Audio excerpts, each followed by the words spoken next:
This video is to demonstrate how to add a PDF to your site as a link on a page or to pop out as a document in a new window. Examples of this could be a link to your product guide in PDF format, a form to set up a trade account, or some other documentation for your products.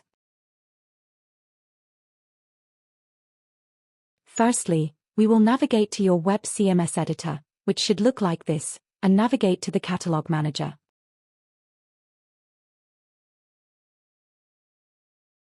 Firstly, we will create a separate page with a link to the PDF on it. We are going to create a separate department for this page in the information section. This is to ensure that the URL stays clean and we can reference this to other parts of the site easily. Information sits separately from the catalog and additional department sections. Select New Department and name the department. You can also add in additional information here in the Description tab.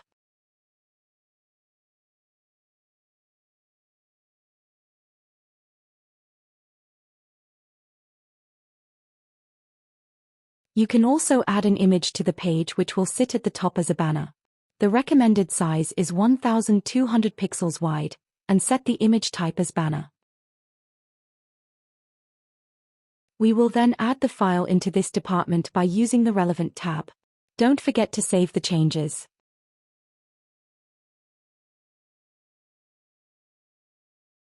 In order to locate this on the site, we will add a reference to the department on the CMS to make it visible on other parts of the site. Right-click on the department, select Create Reference, and then add the reference to the desired part of the site. We will be adding this to the Header Content department, which sits in the additional departments. For more information on references, see our training video on references. Now clear the cache to ensure the site's updated and access it by clicking this icon.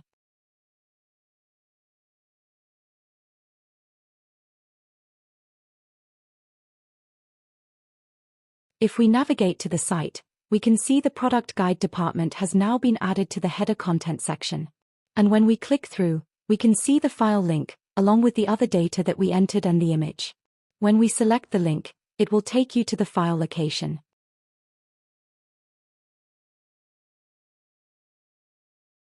In order to make this link open in another tab, to improve the customer journey, we'll add in another step. We will open the link to the file and copy the URL. We will then navigate back to the CMS and edit the department again. We will add this into the alternative URL field and tick the box so that it opens in another tab. We'll clear the cache again and navigate to the website. We can then see the changes that we've made, so this will now open in a new tab.